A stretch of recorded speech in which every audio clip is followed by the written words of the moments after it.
In the beginning was the Word, and the Word was with God, and the Word was God. In him was life, and that life was the light of all mankind. The light shines in the darkness, and the darkness has not overcome it.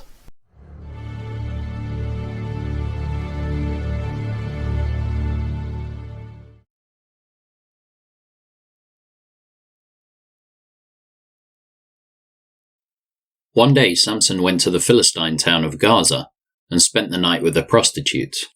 Word soon spread that Samson was there, so the men of Gaza gathered together and waited all night at the town gates. They kept quiet during the night, saying to themselves, "When the light of morning comes, we will kill him." But Samson stayed in bed only until midnight. Then he got up, took hold of the doors of the town gate, including the 2 posts, and lifted them up, bar and all. He put them on his shoulders and carried them all the way to the top of the hill across from Hebron. Some time later, Samson fell in love with a woman named Delilah, who lived in the valley of Sorek. The rulers of the Philistines went to her and said, "Entice Samson to tell you what makes him so strong, and how he can be overpowered and tied up securely. Then each of us will give you 1,100 pieces of silver." So Delilah said to Samson, "Please tell me what makes you so strong and what it would take to tie you up securely." Samson replied, "If I were tied up with 7 new bowstrings that have not yet been dried, I would become as weak as anyone else." So the Philistine leaders brought Delilah 7 new bowstrings, and she tied Samson up with them. She had hidden some men in one of the rooms of her house, and she cried out, "Samson, the Philistines have come to capture you." But Samson snapped the bowstrings as a piece of string snaps when it is burned by a fire. So the secret of his strength was not discovered. Afterward Delilah said to him, "You've been making fun of me and telling me lies. Now please tell me how you can be tied up securely." Samson replied, "If I were tied up with brand new ropes that had never been used, I would become as weak as anyone else."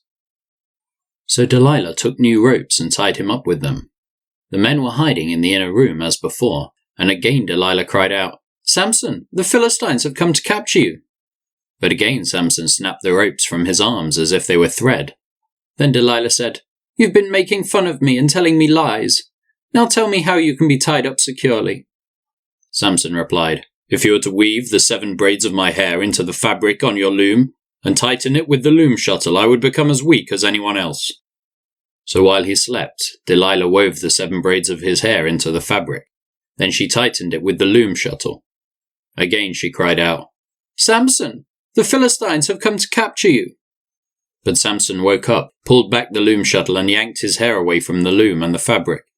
Then Delilah pouted, "How can you tell me I love you when you don't share your secrets with me? You've made fun of me 3 times now and you still haven't told me what makes you so strong." She tormented him with her nagging, day after day until he was sick to death of it. Finally Samson shared his secret with her. "My hair has never been cut," he confessed, "for I was dedicated to God as a Nazirite from birth. If my head were shaved, my strength would leave me, and I would become as weak as anyone else." Delilah realized he had finally told her the truth, so she sent for the Philistine rulers. "Come back one more time," she said, "for he has finally told me his secret." So the Philistine rulers returned with the money in their hands. Delilah lulled Samson to sleep with his head on her lap, and then she called in a man to shave off the 7 locks of his hair. In this way she began to bring him down, and his strength left him. Then she cried out, "Samson, the Philistines have come to capture you." When he woke up he thought, "I will do as before and shake myself free." But he didn't realize the Lord had left him. So the Philistines captured him and gouged out his eyes. They took him to Gaza, where he was bound with bronze chains and forced to grind grain in the prison. But before long his hair began to grow back. The Philistine rulers held a great festival, offering sacrifices and praising their god Dagon. They said, "Our God has given us victory over our enemy Samson." When the people saw him, they praised their God, saying, "Our God has delivered our enemy to us. The one who killed so many of us is now in our power." Half drunk by now, the people demanded, "Bring out Samson so he can amuse us." So he was brought from the prison to amuse them, and they had him stand between the pillars supporting the roof. Samson said to the young servant who was leading him by the hand, "Place my hands against the pillars that hold up the temple. I want to rest against them." Now the temple was completely filled with people. All the Philistine rulers were there, and there were about 3,000 men and women on the roof who were watching as Samson amused them. Then Samson prayed to the Lord, "Sovereign Lord, remember me again. O God, please strengthen me just one more time. With one blow let me pay back the Philistines for the loss of my 2 eyes." Then Samson put his hands on the 2 center pillars that held up the temple. Pushing against them with both hands, he prayed, "Let me die with the Philistines." And the temple crashed down on the Philistine rulers and all the people. So he killed more people when he died than he had during his entire lifetime. Later his brothers and other relatives went down to get his body. They took him back home and buried him between Zorah and Eshtaol, where his father Manoah was buried. Samson had judged Israel for 20 years. There was a man named Micah who lived in the hill country of Ephraim. One day he said to his mother, "I heard you place a curse on the person who stole 1,100 pieces of silver from you. Well, I have the money. I was the one who took it." "The Lord bless you for admitting it," his mother replied. He returned the money to her, and she said, "I now dedicate these silver coins to the Lord. In honor of my son, I will have an image carved and an idol cast." So when he returned the money to his mother, she took 200 silver coins and gave them to a silversmith, who made them into an image and an idol, and these were placed in Micah's house. Micah set up a shrine for the idol, and he made a sacred ephod and some household idols. Then he installed one of his sons as his personal priest. In those days Israel had no king. All the people did whatever seemed right in their own eyes. One day a young Levite who had been living in Bethlehem in Judah arrived in that area. He had left Bethlehem in search of another place to live, and as he travelled he came to the hill country of Ephraim. He happened to stop at Micah's house as he was travelling through. "Where are you from?" Micah asked him.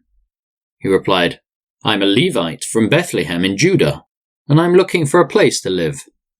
"Stay here with me," Micah said, "and you can be a father and priest to me. I will give you 10 pieces of silver a year, plus a change of clothes and your food." The Levite agreed to this, and the young man became like one of Micah's sons. So Micah installed the Levite as his personal priest, and he lived in Micah's house. "I know the Lord will bless me now," Micah said, "because I have a Levite serving as my priest."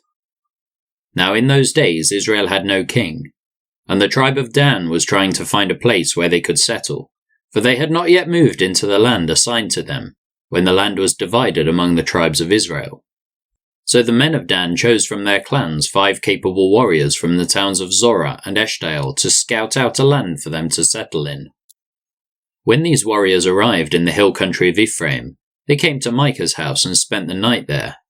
While at Micah's house, they recognized the young Levite's accent, so they went over and asked him, "Who brought you here? What are you doing in this place? Why are you here?" He told them about his agreement with Micah, and that he had been hired as Micah's personal priest.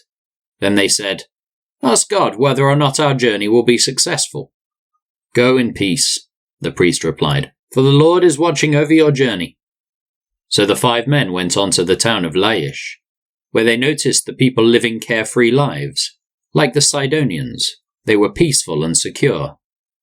The people were also wealthy, because their land was very fertile, and they lived a great distance from Sidon and had no allies nearby. When the men returned to Zorah and Eshtaol, their relatives asked them, "What did you find?" The men replied, "Come on, let's attack them. We have seen the land and it is very good. What are you waiting for? Don't hesitate to go and take possession of it. When you get there, you will find the people living carefree lives. God has given us a spacious and fertile land, lacking in nothing." So 600 men from the tribe of Dan, armed with weapons of war, set out from Zorah and Eshtaol. They camped at a place west of Kiriath Jearim in Judah, which is called Mahane Dan to this day. Then they went on from there into the hill country of Ephraim and came to the house of Micah. The 5 men who had scouted out the land around Laish explained to the others, "These buildings contain a sacred ephod, as well as some household idols, a carved image and a cast idol. What do you think you should do?" Then the 5 men turned off the road and went over to Micah's house, where the young Levite lived, and greeted him kindly. As the 600 armed warriors from the tribe of Dan stood at the entrance of the gate, the 5 scouts entered the shrine and removed the carved image, the sacred ephod, the household idols, and the cast idol. Meanwhile, the priest was standing at the gate with the 600 armed warriors.